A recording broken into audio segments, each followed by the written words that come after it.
Welcome to the DVD Shelf Movie Reviews, where movies are celebrated, not incinerated.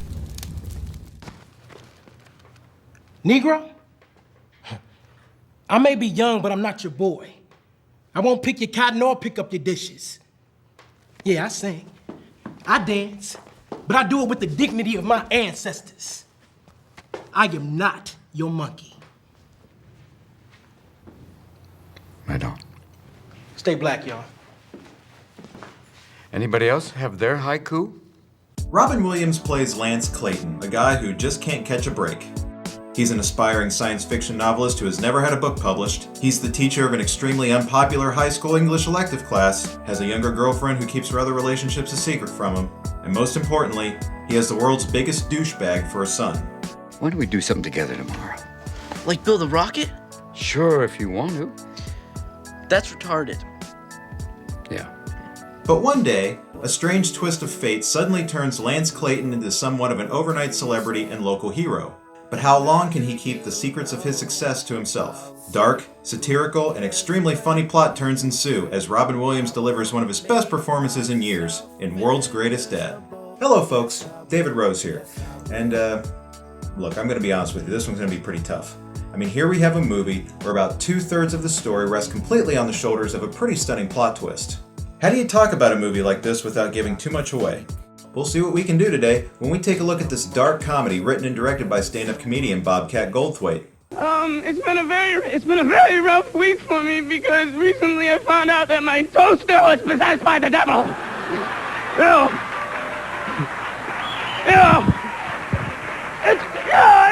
It's a big pain, but it makes excellent toast. A little burnt now and then. Yep, that's the one. Now, Bobcat is no stranger to dark comedy, or even sitting in the director's chair, but this entry of his in particular is truly an underrated, perverse masterpiece of sorts that has been shamefully overlooked by many audiences. In this episode, we'll discuss a bit about the background of both the movie and the director, which will be followed by a look at the DVD and its bonus features. Then, as always, I like to give my final recommendation. Now, if you're not familiar with this show, I recommend every film that I review, but there is a degree into how much I recommend it, so that's why I like to use this rating scale. 1 disc being just download it, 5 discs being a must-own movie, and you can see everything in between. So, here we go, a not too spoilerish review of World's Greatest Dad. Directed by Bobcat Goldthwait and starring Robin Williams, Daryl Sabara, Alexi Gilmore, Evan Martin, Henry Simmons, and Jeff Pearson. It was first released on video on demand by Magnolia Pictures on July 24th, 2009, then had a limited theatrical run beginning on August 21st, 2009. It was released on DVD and Blu-ray on December 8th, 2009. In the 80s and 90s, Bobcat Goldthwait was hugely popular as a stand-up comic. His bizarre and hyperactive brand of dark comedy was punctuated by his distinguishable screechy voice. Do you like clowns? Have clowns ever made any? No one thinks they're funny. I mean, the only reason they perform in hospitals is that's because one place kids can't get up and run away from them. Audiences would later catch on that it wasn't his real voice, but at the time it certainly was a package deal with his insane onstage persona. It's cold!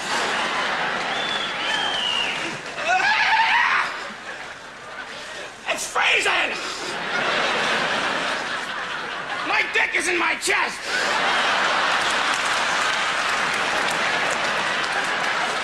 Yeah, you're gonna see that on Entertainment Tonight!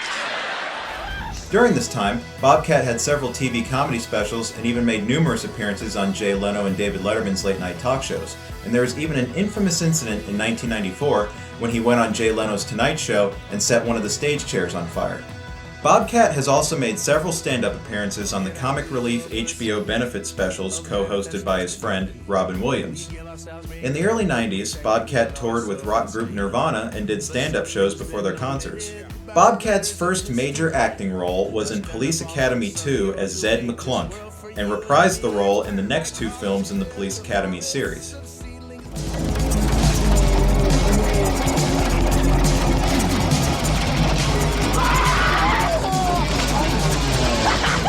His acting career continued throughout the late 80s, co-starring in such films as One Crazy Summer with John Cusack, Burglar with Whoopi Goldberg, and Scrooged with Bill Murray. If I can change it, I'll let you know in 5 minutes. Well, thank you, sir. Thank you. You know, in a lot of ways, I think we're a little bit alike. Sir, Merry Christmas. His first starring vehicle was in the 1988 box office flop Hot to Trot, where he starred alongside a talking horse played by John Candy. Bobcat has since gone on to be a character actor that pops up here and there in countless TV shows, cartoons, and films. All right, you little fucker! I'm gonna park you in the cheap fucking seats! Where are you? Come on out! Where are you? Get the point?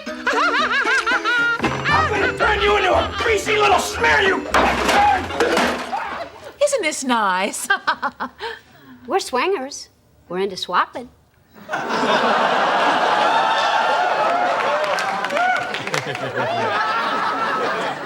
But don't be put off. It doesn't have to be the traditional man-woman thing.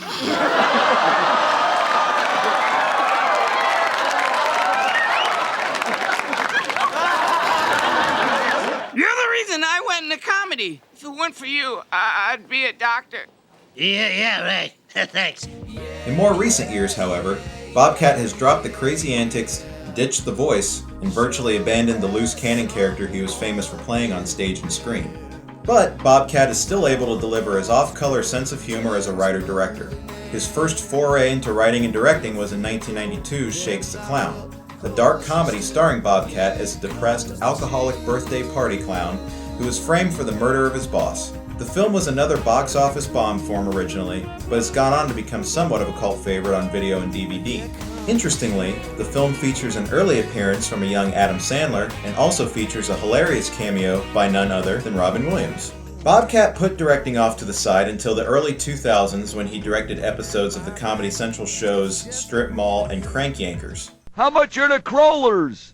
Same price, sir, 69 cents. Yay! It's time to make the donuts! Yes, it is.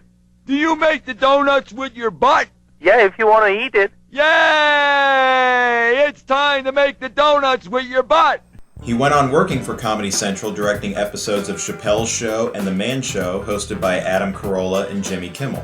He became good friends with Kimmel, which later led to Bobcat directing nearly 300 episodes of Jimmy Kimmel Live starting in the fall of 2004. It was in 2005 that Bobcat officially announced his retirement from stand-up comedy, even though he has done several stand-up shows here and there since. A lot of you going, I thought it was going to be the black guy from Police Academy who makes the funny noises, you know? Bobcat's modern feature film directing credits include the 2003 Comedy Central original movie Windy City Heat, 2006's Sleeping Dogs Lie, and of course World's Greatest Dad. He's also directed another dark comedy titled God Bless America, which should be officially released sometime in 2012. In World's Greatest Dad, Robin Williams plays Lance, a guy that has a lot to put up with in his life. A fading dream of becoming a rich and famous science fiction author, a dispassionate teaching job, a cheating girlfriend, and the son from hell. Well, you know, I think it's just 9:30. We can go to a video store, get a movie. Are you stupid? I hate watching movies. You used to like watching movies when you were a kid. Yeah, only because you wanted me to. Movies are for losers and art fags.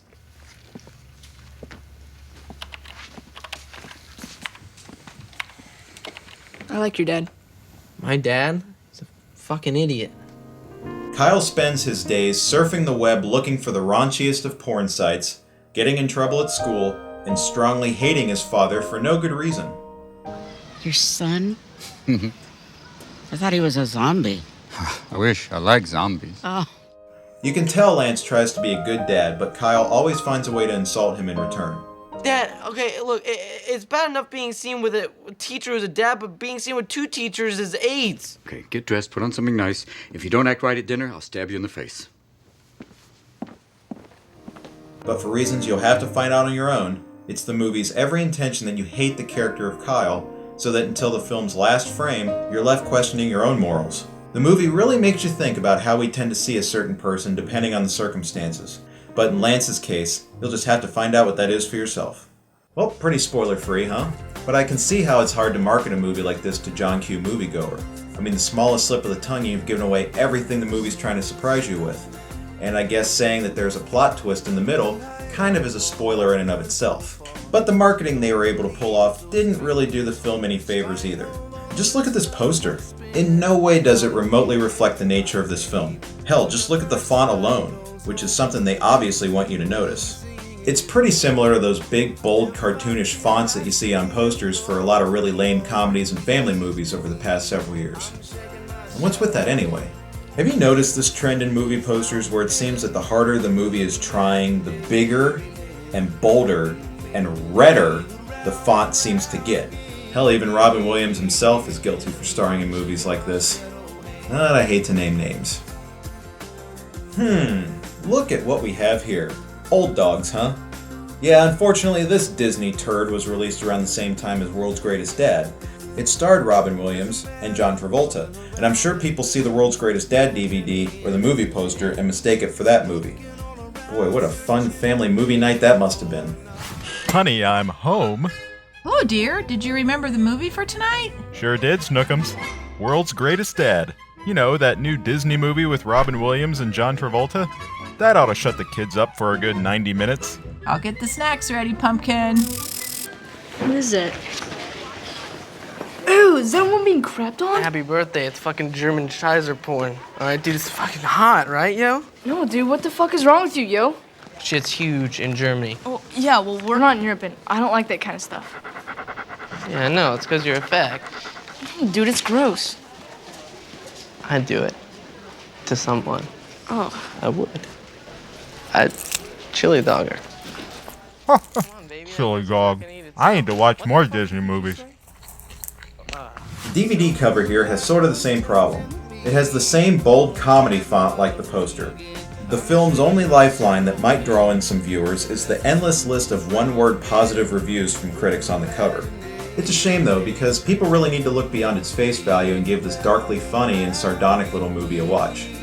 Now, the way I discovered the film, though, was around the time it played and became a hit at the Sundance Film Festival around January of 2009. I'd read about how this film predominantly featured music by multiple Grammy Award-winning musician Bruce Hornsby.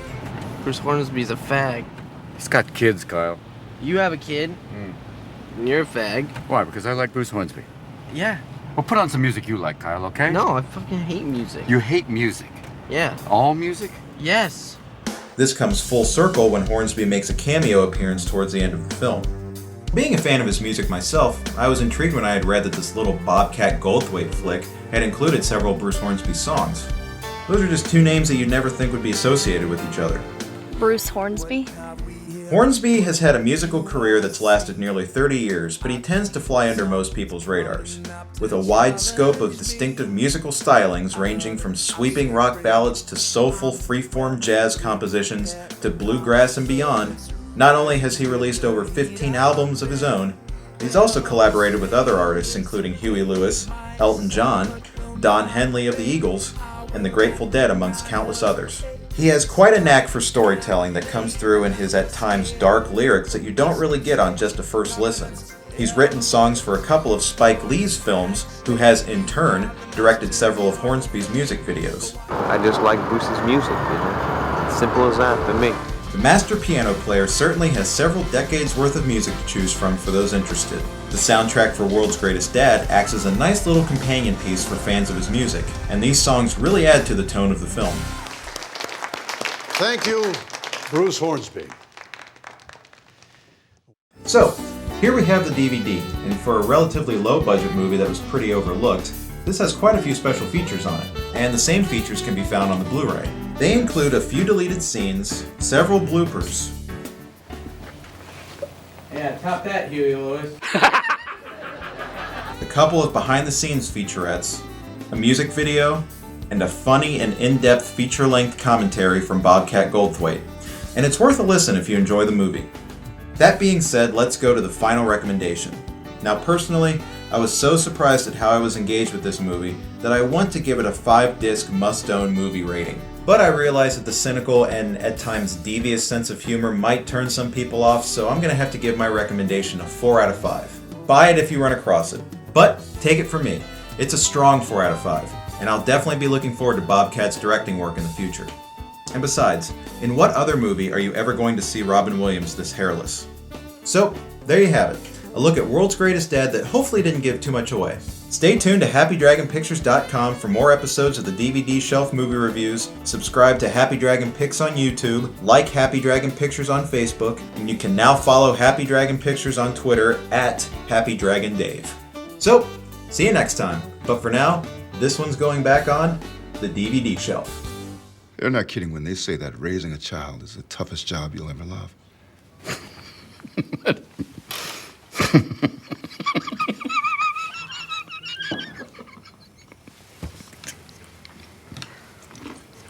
Oh, and today's lesson, boys and girls, be aware of movies with big red fonts. Seriously, what's up with that?